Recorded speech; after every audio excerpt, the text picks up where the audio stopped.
Okay, Joe Biden, no time to sit around and eat ice cream and hide in your dungeon. You got to get out and work, bro. You got to get out and work. This is America. I know your butt hurt and all that, but this is America. Let's get going here. And you got to have American products. See here, right here, Ford. You got to have that. And you got to have your American built trailer. And oh my goodness, what do we got? We got a project. Myself, Adam, and Craig, we got a project today. We saved all the pieces because you see this is a Quonset hut arc job. So we pulled them out, and you can see all the bottom failed. We had failure. I had a plate failure here on the bottom. As you can see, that's got to get new Tapcon.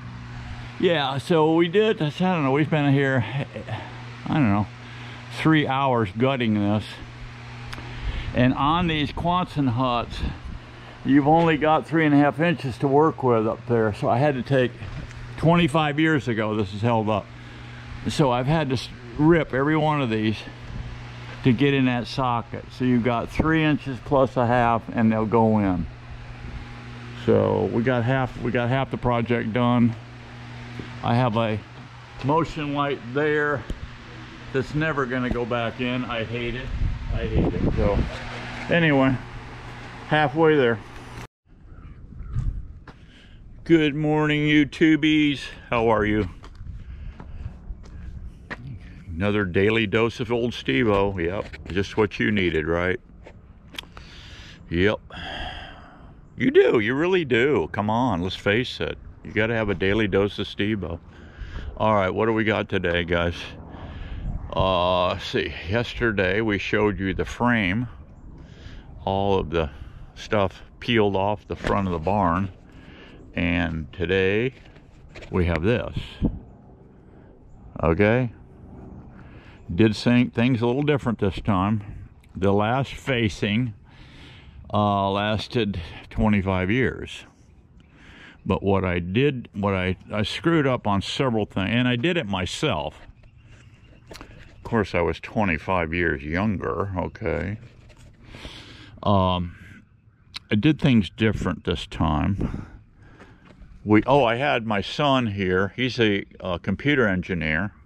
And then I had my nephew here. He's a structural engineer. He designs concrete work for, you know, bridges, whatever, buildings, structural stuff that you need underground, above ground, everything. So I had both of those guys, very smart guys, helping me with this project. And they pretty much, you know, here's what we're going to do, Pappy. Here, you know how the young bucks are, you know. But I'm just so glad I had them, because this is an 8-hour project. You're looking at 8 hours just to get to this point. All right. And what we've done differently, I left the paneling facing up off the concrete. And what I will do is, I've got some 10-inch flashing, but I'm cutting it in half. So the flashing will be just glued on with silicone. I'll get clear silicone, I'll glue that on after I paint. This is going to be one of the last steps on this project, is gluing on the flashing. And I'm going to glue it on with silicone. And I got some bricks. I'll just glue it up good, cut it to size, test fit it, each piece. I got 1, 2, 3 pieces to put on. And then what we'll do is, when that sets, I'll put bricks on. I'll come back in 24 hours and I will put a bead at the top, a bead along the concrete. That way, this you can see this stuff is up, further up. This paneling is up. Before I had it touching, and then I started having a rotting issue because the wood was wicking moisture from the concrete, the rain, whatever, and I started getting a rot. So to cover up the rot and future rotting more, I put the flashing on. So yeah, it's going to get a good couple of coats of paint. This is PT. I had PT trim on before. I'm putting a little paintable. This is paintable silicone. And something I didn't do before too, I am caulking all of this all the way around this whole thing. I'm caulking all the top, all the sides, and in here too. I'm going to paint this thing white. It's a Lowe's paint and prime. I'm going to put a couple of good coats on it, and then if I get a little paint on the board here, no biggie. And I'm going to paint in here too. I've got some holes I want to silicone up where we attached it's a brand new door too. It was all compromised wood. Water was seeping in. Before, what I did was I thought it'd be better look and better deal, so I 45 this piece and this piece. Well, what happened with expansion contraction and Florida heat and whatnot, it opened a little void, and that little void, I caught it earlier and I put a little more on, but it just kept opening, closing, and it finally came in and started having all kind of rot issues. So the last one lasted 25 years. Let's see if we can get more out of this one. So today's project is caulking all the freaking seams and all these little staple holes that we made, and then painting, and then this is going to get, I'm going to have white paint here. This is going to get all sealable paint. It's all going to get sealed up, and then I will paint it. And then this face, I've got some, I don't know, it's like coffee brown or whatever. I'm going to take a 4-inch roller. I'm going to have the paint come right to here, and then I will just roll the faces of this. That's all I'll do. Yeah, this gets all painted up under here, everything. So that's that project, guys. It's 8 hours. My son got here at, I don't know, 8:30, and then Craig pulled in, I don't know, about 9-ish. And my neighbor Ed let me borrow, his son has a construction company, and he let me borrow some equipment here, some scaffolding, so that was a big help. I got a long ladder. I put it up on the side here so we could crawl up the ladder and then transfer over to the deck of the scaffolding. Yeah, I guess with the scaffolding you can actually get 3 of these runners on these. This is pretty cool. I mean, it's aluminum, they're lightweight. Most of the old time scaffolding, they were all 2x12s across there, but you know, that's probably not OSHA friendly, you know. So anyway, that's the rig there. Big job. It was a big job. All right, let's go out back. I caught a nasty critter last night. I got to show it to you. Now, I don't know if this is true or not, guys, but I've heard through the grapevine that Camala lost the election so bad that FEMA sent her $750. That's unbelievable, isn't it? That's unbelievable. I was down at the gym this morning, and little Jennifer, she's always comes, she sees me, she comes over and jumps on the treadmill beside me. Sweet little girl. No, I'm not hitting on her, guys. Stop it. Okay, just stop. I got all I can handle with Miss Daisy. I don't need any more sweethearts, okay? Anyway, I said, how's your life going? She goes, she's in the insurance business. She just writes up, you know, plans. And one of my clients called me. She's really in distress. She's down on the waterfront with five pieces of property. And the insurance companies all want, just for flood now, mind you, just for flood, $55,000 per year just to do flood. And she's crying and whining, wanting to know what I can do for her. And she said, I will get into it, but honestly, Steve-O, I don't think I can do a damn thing. I said, she said she requested from her, the Joe and Harris team, some money, some FEMA money to help, and they said, denied. We don't have any more money. We gave it all to the illegals. Oh, Jesus. You see why they're not in office, guys? You see why they're not in office? It's incredible, isn't it? What are the girls doing here? The girls are hitting that pollen.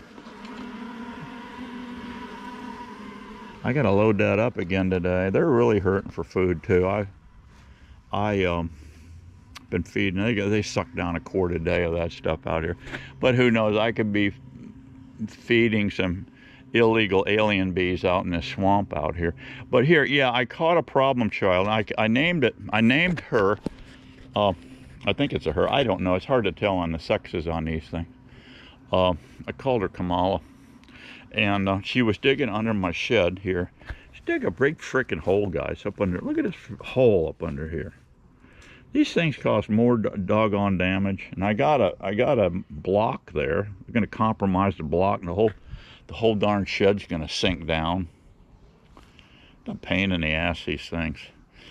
I've been catching it on camera. Before my camera went out, I got to get another camera. That's the next thing. But yeah, here's Camala. I set up a 330 beaver conibear trap. I think I've got 2 of these, and back from my trapping days. And these 330s now. These things are dangerous, guys. And here she is. Here's Camala. She's in what I would call the dying cockroach position. Yes. Yeah, they're a real pain in the ass, guys. These are digging machines, these things. And this is a 330 conibear right here. And they're extremely dangerous. You need a setting tool to compress the spray. Look at a big pair of scissors if you ever buy one of these traps. But all you need to do is cock them. Be very careful. Like I said, they have safety hooks right here. See the safety hook right here?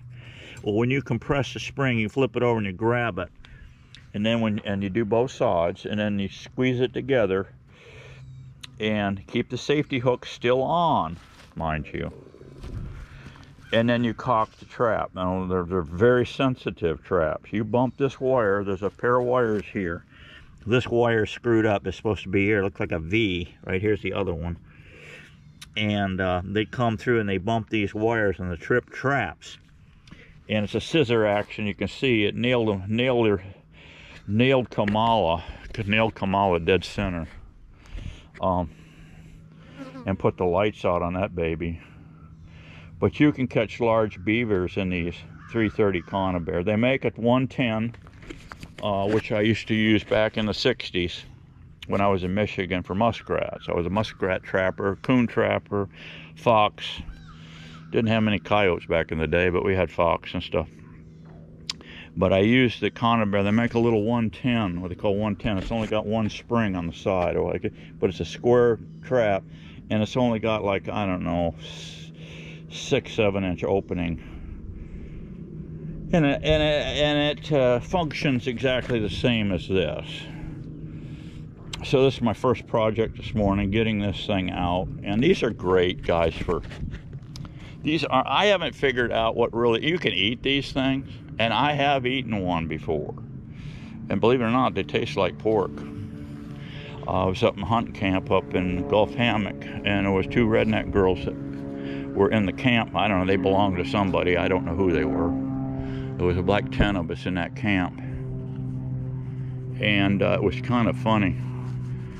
I went up, it was gun season, I went up there with a bow, and I wasn't in the hunting club, but my bud said there's a spot across the road you can hunt if you want to. So I went over there, and he said, I heard there's some hogs over there. So I went over there, and a hog popped out, and I shish kebabbed that friggin' thing with an arrow.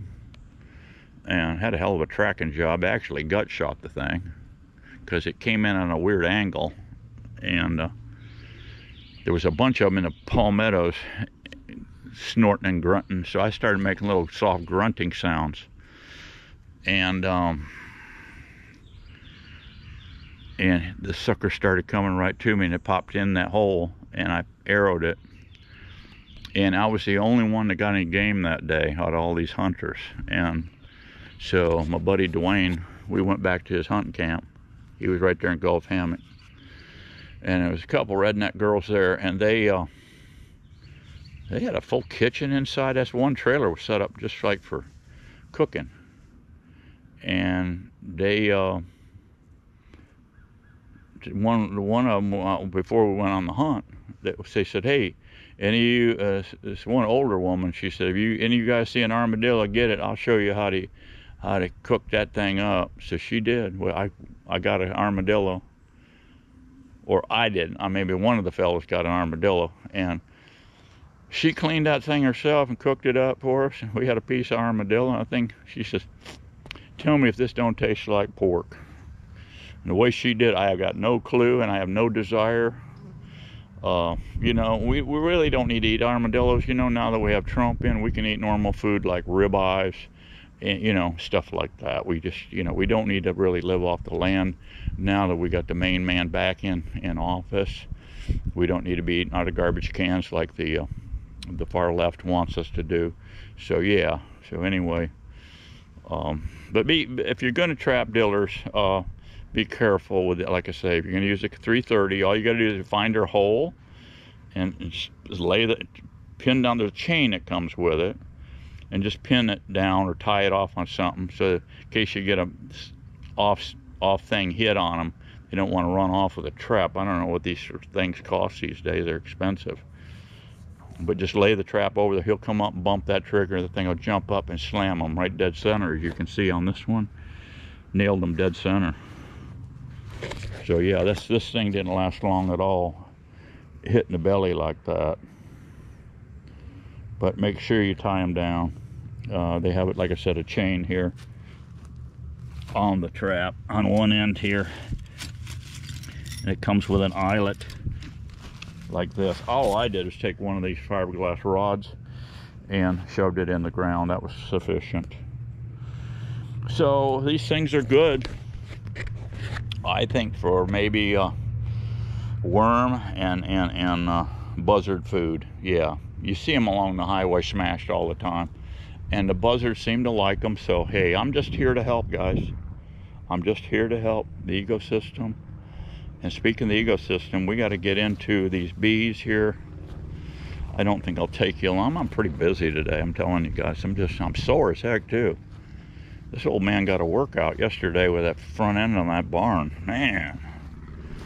But I've got that hive there. You remember we did that the other day, that hive, that second one in had a crap load of beetles in there. I got some beetle grease. I'm gonna beetle grease just this one. I'm gonna put on fresh on these double stack 8s. I'm gonna put a beetle barn in top and bottom. On top of the, toward the front end, that's front end's over there. I'm gonna put a beetle barn on the top on this rack frames and top of this frame, and on the top here I'm gonna put in a Amatraz towel. I have not done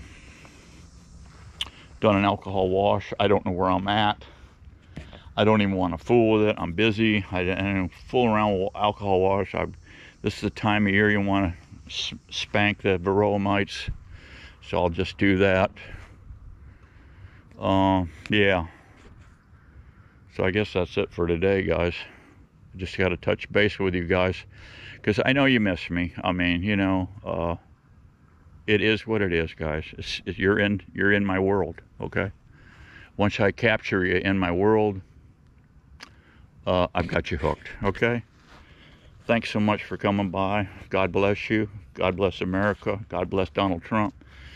And let's get it on in 2024. And I'll see you real soon. We just keep on going, guys. We just keep on going with tricks of the trade. See you later. Bye-bye.